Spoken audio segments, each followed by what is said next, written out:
So next হচ্ছে ওই যে অফার বা প্রপোজাল কি আছে, ওয়ান অফ দ্য এসেনশিয়াল এর একদম প্রথম ছিল section 2A, when one person signifies to other his willingness to do or to abstain from doing anything with a view to obtaining the assent of that other to such act or abstain, he is said to make a proposal. এত কঠিন ভাষা পড়ার কোনো দরকার নেই, এখানে simple ভাষায় লেখা আছে when a person describes his willingness, describe মানে বর্ণনা করা, willingness মানে হচ্ছে নিজের ইচ্ছে প্রকাশ করা, to another person মানে এখানে যদি এই একটা মানুষ হয়, এ আরেকটা পার্টিকে অথবা আরেকটা ব্যক্তিকে তার মনের ইচ্ছা প্রকাশ করছে। To do something or not to do something মানে তুমি আমার জন্য কিছু করো অথবা কিছু করো না। টু ডু সামথিং এর এক্সাম্পল কিরকম হতে পারে, তুমি আমাকে তোমার গাড়িটা বিক্রি করো, আমি তোমাকে তার বদলে টাকা দেবো। এখানে কি বলছে, to do something or not to do something. Not to do বলতে কি, আমি একটা এক্সাম্পল দিয়ে বলছি, জেনারেল এক্সাম্পল, এটা সাজেস্ট হয় না যে এর কোনো একটা বাজে মোমেন্টের ভিডিও বি এর কাছে রয়েছে, বি ওকে বলছে যে এই ভিডিওটা আমি ভাইরাল করে দেবো, তো সেক্ষেত্রে এ বলছে যে তুমি এটা করো না।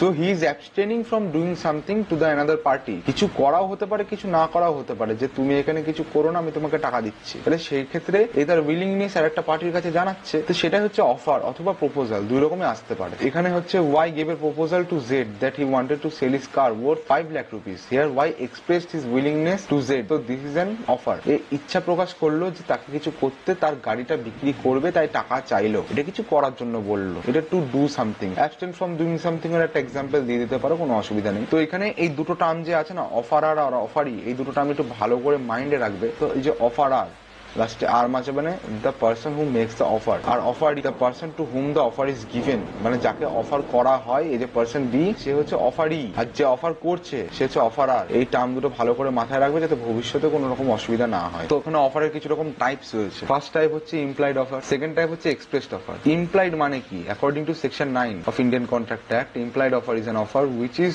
Made otherwise in words. কোনো অফার যদি মুখে অথবা লিখে না বলা হয়, যেমন এক্সাম্পল কি দিতে পারি, আমরা যখন কোনো রেস্টুরেন্টে খেতে যাই, সেখানে কি আমরা রেস্টুরেন্ট মালিকের সাথে কন্ট্রাক্ট করে ঢুকি যে আমি তোমার দোকানে খাবো, তুমি আমাকে খাবারটা প্রোভাইড করবে, তার জন্য আমি তোমাকে পয়সা দেবো। অথবা একটা গাড়ি যখন বুক করি, তখন কি তার সাথে আমি কন্ট্রাক্ট করে ঢুকি যে আমি তোমার গাড়িতে উঠবো, তুমি আমাকে জায়গায় পৌঁছে দেবে, তার বদলে আমি তোমাকে টাকা দেবো? সেটা তো নিশ্চয়ই হয় না। রেস্টুরেন্টে খেতে গেলে টাকা দিতে হয়, বাসে গাড়িতে উঠতে গেলে ভাড়া দিতে হয়। তো সেটা হচ্ছে ইমপ্লাইড অফার, মানে এখানে বলা থাকে না যে তোমাকে টাকা দিতে হবে, কারণ এটা তো জেনারেল যে আমি তার কাছ থেকে খাচ্ছি মানে আমাকে তাকে টাকা দিতে হবে, আমি তার গাড়িতে চড়ছি মানে তাকে আমাকে ভাড়া দিতে হবে। এটা হচ্ছে implied offer.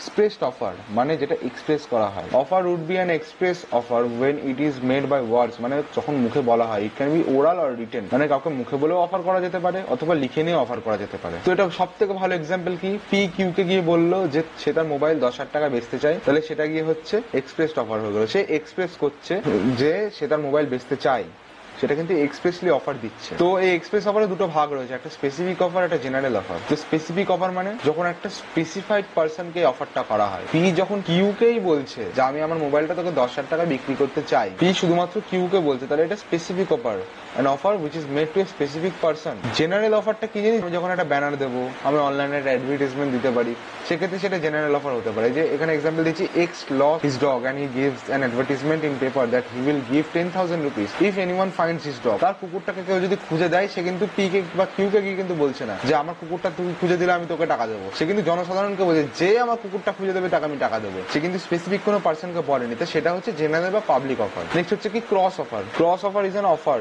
which one person give an offer to the other person before acceptance of the offer and similar offer is given by the other person to the first person. যদি ধরি এখানে এটা পার্সন এ আর এ হচ্ছে person B, তাহলে সেক্ষেত্রে গিয়ে A B কে বলবে যে আমি আমার সাইকেলটা বিক্রি করতে চাই তোর কাছে 500 টাকা বিনিময়ে। বি কিন্তু আগেই অ্যাকসেপ্ট করলো না, সে বললো আমি তো সাইকেলটা কিনতে চাই কিন্তু 500 টাকা আমি দেবো না, আমি 400 টাকা দিতে পারি। তাহলে এটা কি হলো, অফারটা ক্রস করলো। অথবা অনেক সময় হতে পারে যে হ্যাঁ আমি 500 টাকায় কিনতে চাই, দুটো একসাথে সে অ্যাকসেপ্ট না করে আর একটা রিটার্নে অফার করে দিল। এই যে বিফোর অ্যাকসেপ্টেন্স করে ফেললে আর একটা অফার দিলে, সেটা কিন্তু নতুন কন্ট্রাক্ট তৈরি হয়ে যাচ্ছে। এই ওয়ার্ডটা কিন্তু খুব জরুরি, বিফোর অ্যাকসেপ্টেন্স। যদি বিফোর অ্যাকসেপ্টেন্স হয় তাহলে সেটা ক্রস অফার হবে, আদারওয়াইজ এটা কিন্তু নতুন কন্ট্রাক্ট তৈরি হয়ে যাবে। এই যদি এখন বলে বিয়ের কাছে যে আমি তো সাইকেলটা 500 টাকায় কিনবো, এই যদি হ্যাঁ বলে ফেলে তাহলে সেটা একটা কন্ট্রাক্ট তৈরি হয়ে যাচ্ছে। এবার বি যদি ওকে বলে আমি তো সাইকেলটা 500 টাকায় কিনবো, তাহলে কিন্তু সেকেন্ড কন্ট্রাক্ট হয়ে যাচ্ছে, ওটা কিন্তু প্রথম কন্ট্রাক্ট আর হচ্ছে না। তার জন্য ক্রস অফার হতে গেলে অবশ্যই অ্যাকসেপ্টেন্সের আগে অফারটাকে ক্রস করতে হবে। এবার সিমিলার টার্মস অফ বার্গেনিং বলতে তোকে ওই জিনিসটার দাম বাড়িয়ে কমিয়ে বিক্রি করতে পারে। যদি বলে তো সাইকেলটা 400 টাকায় বিক্রি করবি, এই যদি রিটার্নে বলে না 400 টাকায় তো বলি না 100 টাকা বেশি দিয়ে আমি দিয়ে দিচ্ছি তোকে, এরকম আমরা দোকানে গিয়ে বার্গেনিং করি না? তো এক্স্যাক্টলি বার্গেনিংটা হচ্ছে ক্রস অফার করা। আমি অ্যাকসেপ্ট করছি না, তার আগে আমি তোমাকে বলছি যে একটা সিমিলার টার্ম, যে এই টাকাটা একটু কমাও বা বাড়াও। নেক্সট হচ্ছে হোয়াট ইজ অ্যাকসেপ্টেন্স। যখন একটা মানুষ তার ইচ্ছা প্রকাশ আর একজনকে করে ফেলে আর সে সেটা অ্যাকসেপ্ট করে নেয়, সে সেটা মেনে নেয়। when a offerer gave an offer to the offeree, মানে এই যে অফারার মানে পার্সন এ, অফারি মানে পার্সন বি, অফারার অফারিকে অফার দিচ্ছে আর অফারি সেটাকে মেনে নিচ্ছে, সেটা কি হয়ে যাচ্ছে অ্যাকসেপ্টেন্স। আর যখন এই অফারটা অ্যাকসেপ্ট করে নেওয়া হয় সেটাকে বলে হচ্ছে প্রমিস। তো প্রমিস হচ্ছে কন্ট্রাক্টের লাস্ট স্টেজ, মানে প্রমিস যখন হয়ে যায় তারপরে কন্ট্রাক্টটা শুরু। কোনো অফার যদি রিজেক্ট করে দেওয়া হয় তাহলে প্রমিস হয় না, কোনো অফার যদি অ্যাকসেপ্ট করে নেওয়া হয় তাহলে সেক্ষেত্রে প্রমিস হয়। নেক্সট এক্সাম্পল দিচ্ছে যে P gave an proposal to Q that he want to sell his car worth 5 lakh rupees, he accepted the offer. তো এখানে একটা প্রপোজাল পি এর দ্বারা দেওয়া হয়েছে কিউ কে, কিউ সেটা অ্যাকসেপ্ট করে নিয়েছে, সেটা হচ্ছে অ্যাকসেপ্টেন্স। আর অ্যাকসেপ্ট করার পর সেটা একটা প্রমিস হয়ে গেছে, সেটা হচ্ছে promise. What is revocation of offer? Revocation মানে কি? উইথড্র করে নেওয়া। তো এখানে কি বলেছে section 5, N offer may be revoked at any time, মানে একটা অফার যদি আমি একজন বন্ধুকে আমি অফার করি যে আমি আমার বাইকটা 70,000 টাকায় তোকে বেচতে চাই, তাকে আমি